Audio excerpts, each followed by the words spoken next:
Hello, I'm Julia Cordova. Thank you so much for subscribing to my YouTube channel and liking my videos. I really appreciate it. Sorry about last week. Just at the last minute, I decided not to do a video because I'd been sitting here. I had done monthly charts, I had done weekly charts, and I was just like, I feel really blah. And I didn't want to just do a video with bad energy just to have done a video. I wanted to be like happy and want to feel like I had something productive and good to tell you, and I just didn't have that last week. But anyway, this week is going to be super exciting. I am very excited. If I was one of those weirdos that titled my videos differently every week, I would title this one Is Resistance Futile? Because we are at resistance in ES, we are at resistance in NASDAQ, we are at resistance in small caps, we are at resistance in Tesla, and we are at resistance in gold miners even. We are at resistance all across the board. What is the difference? All of the trend lines for the indices are pointing up, so we're at resistance in upward channels, whereas in GDX or gold miners, the resistance line is pointed down. So for this week, I think it is a high likelihood that we do get a pullback of some sort in the indices. Maybe not, and I'll tell you about what level that won't happen, and we'll just to the moon. Very possible. But I do think that this week GDX will continue its rise up. So we'll talk about that as well. And with that said, let's talk charts. Oh, and I'm going to talk about Tesla this week as well. Oh my. Ready? Whoop. All right, let's talk charts. Okay, so this is ES weekly. Notice we are at resistance. And real quickly, let me show you NQ weekly. Resistance. Let me show you small caps. Resistance. What? They're all, it's like it's like it's a conspiracy, guys. Anyway, we did creep back at the end of the day on Friday and ended just under the line. That did not surprise me at all, because if you see these big green candles, whenever you notice there's a big green candle with a small wick, the next week it's got a bigger wick. See, and it did it again, had a smaller wick last week and then another bigger wick. So that to me, at the end of the week, after the week with it's hard to say, but the week after the week with the small wick is a very easy short on Fridays if it's doing that again. Aha. Okay. Anyway, so these are the pivots that I'm watching for next week on a weekly perspective.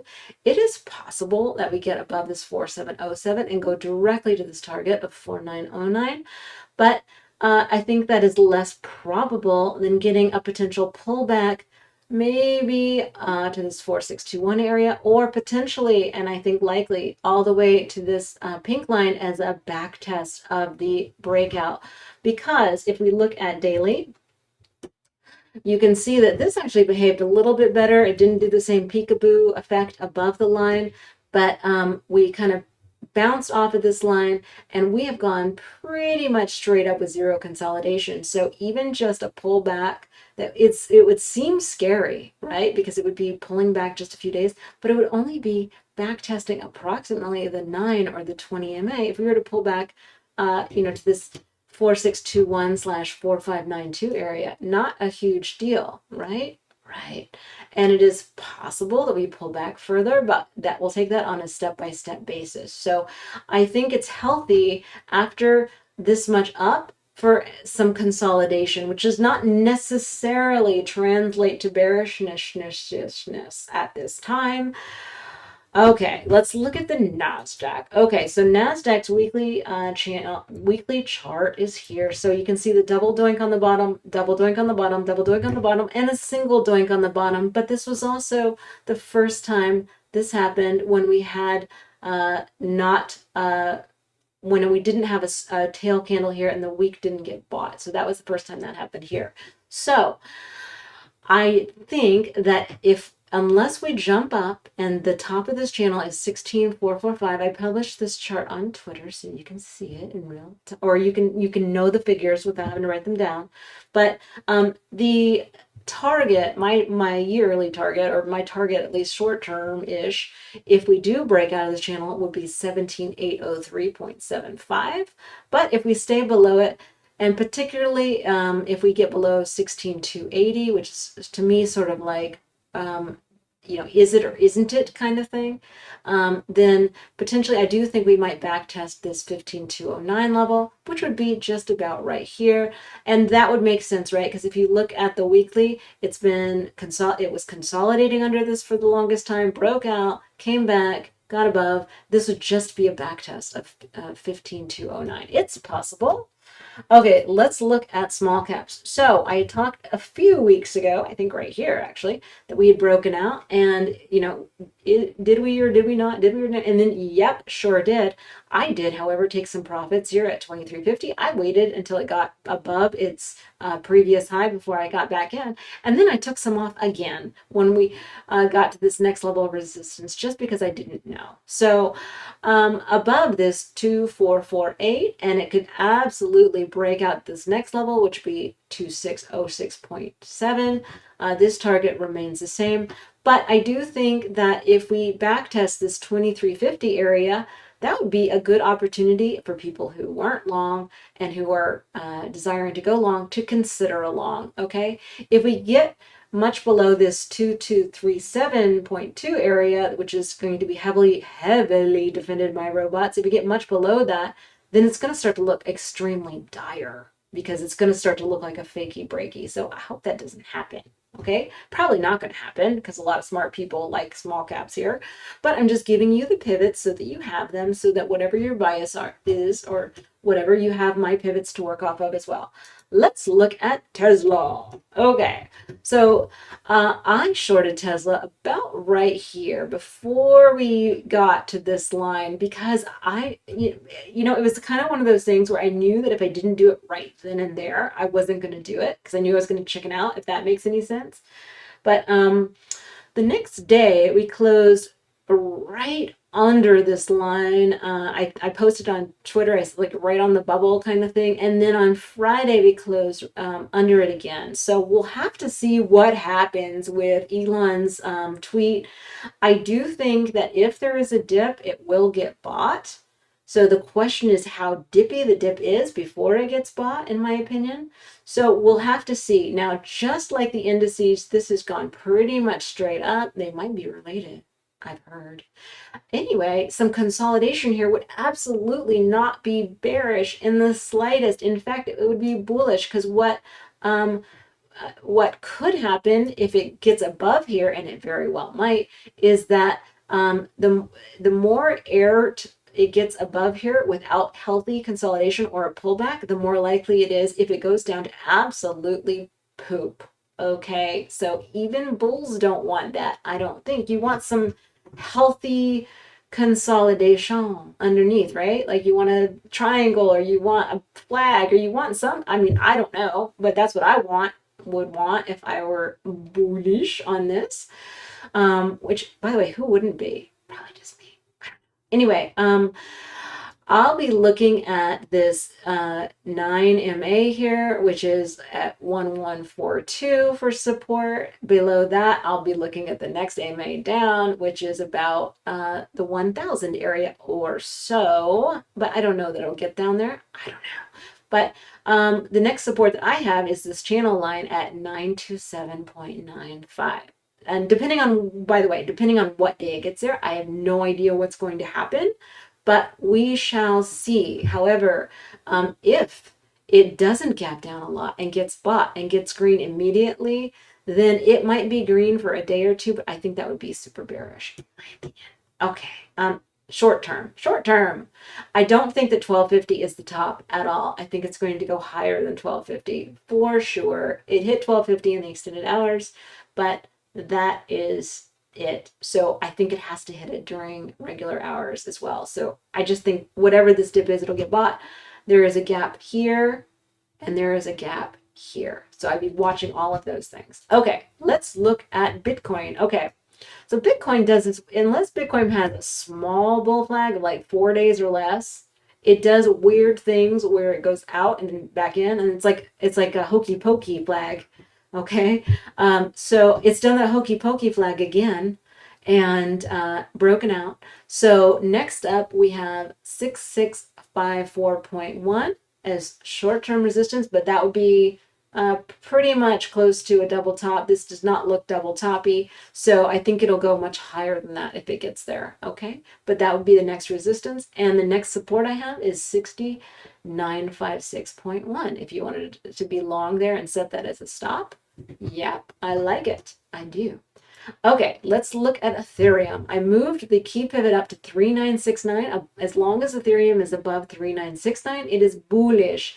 The top of the channel, depending on when it hits, is about 4900 or so. That would be Monday, but we shall see. Now, the bottom of the channel is 4050. Okay.